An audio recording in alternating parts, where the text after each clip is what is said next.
ओम नमो भगवते वासुदेवाय। शिव समान दाता नहीं, विपत्ति विनाशंगाय।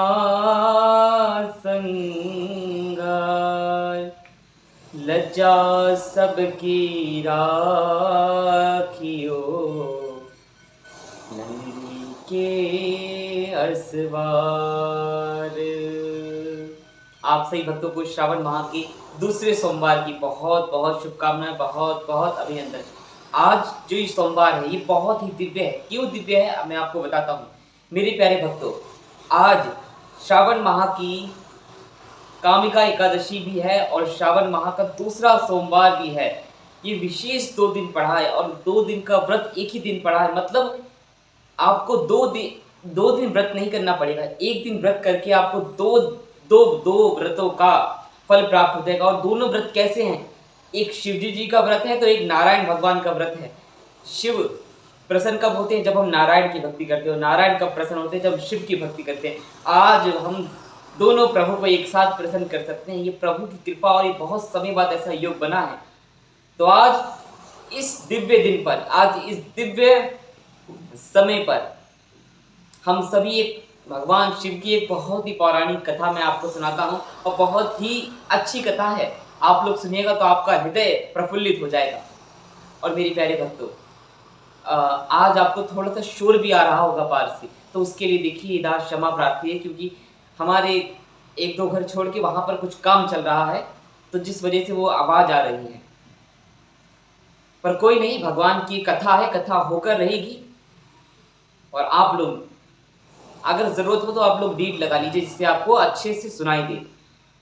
भगवान शिव का नाम लेकर, भगवान नारायण का नाम लेकर हम सभी कथा को प्रारंभ करते हैं। और आप लोगों को एक बात और बता दूं, सत्य यूनिटी संघ का प्रथम चरण, हमारी इस यात्रा का प्रथम चरण बस कुछ ही क्षण में पूर्ण हो जाएगा। अगर वो इस कथा को करते करते ही पूर्ण हो जाए, क्योंकि 500 सब्सक्राइबर, 500 परिवार सदस्यों का परिवार पूर्ण होने वाला है सत्य यूनिटी संघ के इस परिवार पे। तो आप जल्द से जल्द सब्सक्राइब कीजिए। तब तक हम लोग कथा का श्रवण पान करते हैं। हरि ओम में ओम समाया है, मेरा भोला नगर में आया है। हरि ओम में ओम समाया है, मेरा भोला नगर में आया है। मेरा भोला नगर में आया है, मेरा भोला नगर में आया है। हरि ओम में ओम समाया है, मेरा भोला नगर में आया है। श्री शिवाय नमस्तुभ्यम। ओम नमः शिवाय। मेरे प्यारे भक्तों, आज की है दिव्य कथा। एक बार माता पार्वती और भगवान शंकर कैलाश पर्वत पर विराजमान थे। भगवान शिव का ध्यान में जाने का समय हो गया था। माता पार्वती ने सब कुछ कर दिया था। भगवान शिव ध्यान में ध्यान में चले गए, ध्यान मग्न हो गए। प्रभु श्री राम का चिंतन करने लगे। राम भगवान शिव हमेशा ही प्रभु श्री राम के नाम संकीर्तन में ही हमेशा लीन रहते हैं। तो भगवान भोलेनाथ अपनी साधना में चले गए। अब माता पार्वती भी अपने और सारे काम करने लग गई। अब इतने में ही नारद जी वहां पर प्रकट हो गए। अब नारद जी ने मैया को प्रणाम करा। जय जय श्री सीताराम मैया। मैया ने कहा कि खुश रहो पुत्र, कैसे हो और आज आपका यहाँ आने का क्या प्रयोजन? हम तो बस आपके करने आए हैं प्रभु के दर्शन। मैया ने कहा कि प्रभु तो साधना में है, आप कुछ समय बाद आना। तो नारद जी ने कहा मैया ये तो बढ़िया बात है, मुझे आपसे ही एक काम है, आपको ही कुछ बताना था। मैंने बोला कि बोलो पुत्र, क्या बताना है आपको? आप देखिए नारद जी कैसे माता पार्वती के बसे बसाए संसार में आग लगा देते हैं। ये बहुत ही सुंदर और बहुत ही मजेदार प्रसंग है। तो नारद जी ने कहा कि मैया, भगवान भोलेनाथ ने आपसे बहुत सी बातें छुपा रखी है। भगवान भोलेनाथ के आपको रहस्य पता है? मैया ने कहा कि रहस्य? ऐसा तो कोई रहस्य नहीं है जो हमसे छुपा हो। नहीं। नारद जी ने कहा कि नहीं नहीं मैया, भगवान भोलेनाथ के तीन रहस्य हैं जिससे आप अवगत नहीं हैं। मैया ने बोला कि कौन कौन से रहस्य, कृपया करके आप हमें बताइए। नारद जी ने बोला कि मैया, आप सोचती हो कि आप ही इनकी पत्नी हो, आपसे पहले भी और कितनी सारी पत्नियां थीं, बहुत सी पत्नियां हैं। अब माता का आश्चर्यचकित हुआ। अब दूसरा रहस्य जब बताया तो कहा कि मैया, आपको पता है कि मुंडों की माला क्या है, इसका रहस्य पता है? मैया ने बोला कि नहीं नहीं नहीं नहीं, हमें तो नहीं पता। मैया, आपको पता है कि प्रभु भस्म क्यों लगाते, इसका भी रहस्य नहीं पता। अब नारद जी ने, माता ने बोला कि दादाजी, आपने इतना बताए हो, कृपया करके ये भी बता दीजिए कि इनका उत्तर क्या है। तो नारद जी ने क्या बोला? नारद जी बोलते हैं कि मैया, हम किसी के पर्सनल मैटर में पढ़ते नहीं हैं। ना ना ना, ये अच्छी बात नहीं होती किसी के पर्सनल मैटर में पढ़ना। हम तो देखिए, हमें तो आज्ञा दीजिए आप। राम राम राम राम। नारायण नारायण कहते कहते नारद जी वहां से चले गए। अब माता पार्वती बातों को चिंतन करती रही और गुस्सा बबूला होती गई कि ऐसी कौन सी बात है जो हमसे छुपी हो। और ये आप लोग देखिएगा, ये ज्यादातर माताओं का बहुत ज्यादा स्वभाव है। उन्हें बाहर से कोई बात पता चल जाए ना कि आपका पति इधर गया था, आपका पति ये छुपा रहा है, आपके पति ने यहाँ पैसे छुपाए हैं, तो माता जब तक पति से पूछ ना ले तब तक चैन नहीं पड़ेगा। और पूछती भी बड़ी विचित्र तरीके से है। कैसे, अभी देखते हैं। अब माता पार्वती के मतलब माता चैन बेचैन होती जा रही थी। अब कुछ ही क्षण बाद भगवान भोलेनाथ की साधना से बाहर आए और माता पार्वती को बोला कि जय श्री सीताराम। मैया ने कुछ जवाब नहीं दिया। पार्वती जी, जय श्री सीताराम। मैया ने बोला कि वो पहली वाली से ही बोलो, जय श्री सीताराम, वही आपको बोलेगी, वही बना के खिलाएगी। जय श्री सीताराम। कोई जवाब नहीं। और मैं आप लोग को बता दूं, जितने भी पुरुष वर्ग है, पति हैं, अगर आप लोग घर पे आए हो और आपको एक बार मांगने से पानी ना मिले, दो बार मांगने से पानी ना मिले, तीसरी बार जब आप पानी मांगो तो पानी पटक के दिया जाए, तब समझ लेना कोई ना कोई बात है, तो है कोई ना कोई गड़बड़ तो ही है, समझ जाना। अब भगवान शिव शंकर भी यही समझ गए कि कुछ तो गड़बड़ है। अब माता को बुलाया। माता से पूछा शिव शंकर ने कि मैया, कोई आया था क्या? क्या नारद जी आए थे? मैया ने बोला कि हाँ, नारद जी आए थे आपसे मिलने के लिए, आप नहीं मिले तो हमसे मिल के चले गए। बस भगवान भोलेनाथ तो अंतर्यामी है, सब कुछ जान गए कि उन्होंने, उनके पेट में कोई बात पची नहीं होगी, लगा गए आग। अब भगवान भोलेनाथ की टेंशन में मैया ने बोला कि प्रभु, मैं आपसे 3 बात पूछूंगी, आपने मुझसे कोई बात तो नहीं छुपाई? भगवान भोलेनाथ ने, नहीं नहीं, मैंने तो आपसे कोई बात नहीं छुपाई। माता और क्रोधित हो गई। अब माता ने बोला कि आप मेरे 3 प्रश्नों के उत्तर दीजिए, आपने मुझसे बहुत कुछ छुपा रखा है। भगवान भोलेनाथ ने बोला, देवी बताओ तो, मैंने क्या छुपाया है? हमसे भी पहले आपकी और पत्नियां रह चुकी है ना? भगवान भोलेनाथ ने कहा कि बिल्कुल सत्य कहा। तो भगवान भोलेनाथ ने कहा कि अरे देवी, तुमसे पहले भी मेरा विवाह हो चुका है, मेरी पत्नियां थी, लेकिन वो तुम ही थी, पूर्व जन्म में तुम ही थी। तुम्हारी मृत्यु के बाद अब तुम पार्वती बनी हो, तो अब तुम मेरी अर्धांगिनी बनी हो। अब से जितनी भी बार तुम्हारी मृत्यु हुई, मतलब जितनी भी बार तुम्हारा जन्म हुआ है, तुम मेरी ही पत्नी बनी हो, और पूर्व जन्मों में भी तुम मेरी ही अर्धांगिनी थी। मैया को संतुष्टि हुई। मैया ने कहा कि चलो, ये बात तो मैं मान लेती हूँ। ये बताओ कि आज तक आपने हमें ये नहीं बताया कि आप ये मुंडों की माला क्यों पहनते हो, इसका क्या रहस्य है? भगवान भोलेनाथ ने कहा कि मैया, इसका कॉम्बिनेशन और इसका कनेक्शन आपसे ही है। मैया ने बोला कि कैसे? भगवान भोलेनाथ ने कहा कि मैया, ये सारे के सारे जो मुंड हैं, सर हैं, ये आपके ही सर हैं। पूर्व जन्मों में पुराने जन्मों में जब भी आप जन्म लेती थी और आपकी मृत्यु होती थी, तो हम आपसे इतना प्रेम करते हैं, इतना प्रेम करते हैं कि आपके शरीर जलने के बाद, दाह संस्कार करने के बाद आपके मुंडों की माला को देखकर ही हम पूरा जीवन व्यतीत करने के लिए तैयार रहते थे।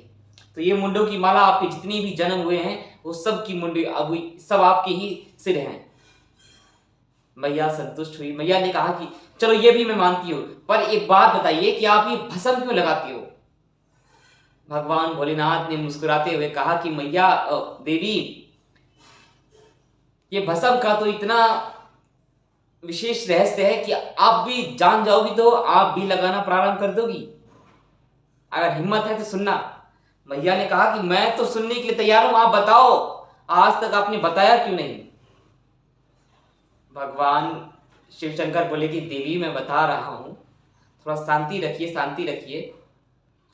अब भगवान शिव शंकर बताएं कि ये भस्म चिता की भस्म है, भस्म की चिता, राम चिता है, ये राम की भस्म है जो मैं हमेशा लगाता हूं शरीरों में। मैया को कुछ समझ नहीं आया। माता बोलती हैं कि ये क्या है। भगवान ने अपने शिव शंकर ने उनके जीवन में व्यतीत एक घटना, तो आप लोग भी सुनिए कैसे। एक बार की बात है कि एक बार एक अर्थी आई थी। वो अर्थी पे कौन था? टिल्लू बाबा।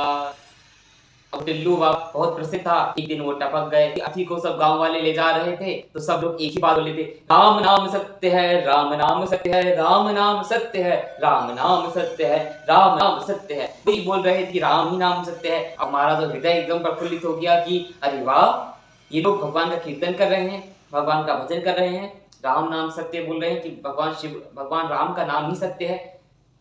तो मैं भी चल दिया उनके पीछे पीछे। तो उस यात्रा में भगवान शिव भी सम्मिलित हो गए थे। अब भगवान, क्योंकि जहां जहां राम का नाम वहां वहां भोलेनाथ।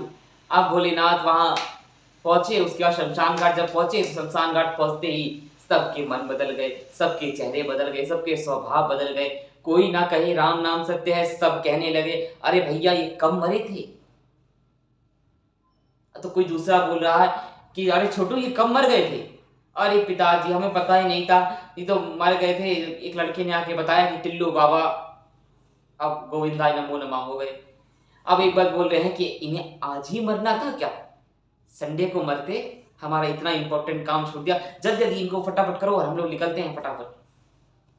हम भगवान भोलेनाथ कहते हैं कि मैंने देखा, अरे बाप रे बाप, ये तो सारे के सारे लोग बड़े ही मतलबी निकले। यहाँ आते ही सबका मन बदल गया। ये मन तो बड़ा चंचल है कि कभी इस पड़ने पे था तो कभी इस पड़ने पे। पर परंतु भगवान शिव ने कहा कि वो जिसके साथ ये लोग आए थे, वो जो मुर्दा था वो तो जल गया, जिसके लिए ये राम नाम सत्य बोल रहे थे चलो कोई नहीं, सिर्फ उसके मरने के उपरांत लोगों ने भगवान श्री राम का नाम लिया, तो वो धन्य है वो व्यक्ति कि उसके जाने पर भगवान का नाम लिया जा रहा है। तो भगवान ने इसी खुशी में उसकी चिता को भस्म समझ के पूरे शरीर में लपेट लिया। भगवान श्री राम का नाम पूरे शरीर में लपेट लिया। इसीलिए भगवान शिव हमेशा शमशान में ज्यादा मिलते हैं। वहां पर हमेशा भगवान के भजनानंदी ही आते हैं। सब मोहमाया से दूर, सब कुछ दूर छोड़ छाड़ कर वहां आपको पता चलेगा कि असली संसार क्या है, भगवान क्या है, शिव क्या है, शिव कौन है। आप लोग एक बार जाकर देखो, और जाना है ना तो काशी जाओ। अगर जानना है शिव कौन है तो काशी जाओ। काशी में भी राजा हरिश्चंद्र और मणिकर्णिका घाट पर जाना, आपको आपकी आत्मा, आपकी परमात्मा से मिलन और एहसास होगा। आप सब काम कीजिए, बड़े खूब पैसा कमाइए। देखिए मैं आपसे हमेशा बोलता हूं कि पैसा ये नहीं कि नहीं कमाना, पैसा भरपूर कमाना है खूब। बिना पैसे के धर्म नहीं किया जा सकता। खूब पैसा कमाओ, खूब पैसा, लेकिन 24 मिनट, मात्र 24 मिनट भी अगर नहीं दे सकते तो 12 मिनट भी नहीं तो 10 मिनट। अगर आप अपने लिए 10 मिनट नहीं दे सकते, धिक्कार है इस शरीर को, धिक्कार है इस जीवन को। अपने लिए 5 मिनट से 10 मिनट निकाल लो और भगवान का एक समय चिंतन बैठ के राम कृष्ण राधा राधा, जो आपको नाम प्रिय है वह नाम लो। राम राम राम सिया राम सिया राम सिया राम, भगवान का नाम लो, तब आपका जीवन सार्थक होगा। अब मैं आपको एक बात बोलता हूं। माता पार्वती ने बोला कि चलिए मैं मानती हूं, मैं तीनों प्रश्नों से, आपके उत्तरों से संतुष्ट हूं। आप एक बात बताइए कि हमेशा हमारी ही मृत्यु होती है, मैं ही मरती हूं, आप क्यों नहीं मरते। भगवान शिव ने कहा कि मैया देवी, हमने अमर कथा का पान कर रखा है। कौन सी अमर कथा? जिसे श्रवण कर मिट जाती है, जिसे श्रवण कर मिट जाती है हर जन्म जन्म की व्यथा, ये है राम कथा। जय श्री राम कथा, जय जय राम कथा, जय जय राम कथा। इसे श्रवण कर मिट जाती है, इसे श्रवण कर मिट जाती है हर जन्म जन्म की व्यथा। जय जय राम कथा, जय जय राम कथा, जय जय राम कथा। ये है कृष्ण कथा, ये है कृष्ण कथा, ये है कृष्ण कथा। जय जय रामा, जय जय रामा, जय जय रामा, जय जय रामा, जय जय रामा, जय जय रामा, जय जय रामा, जय जय रामा।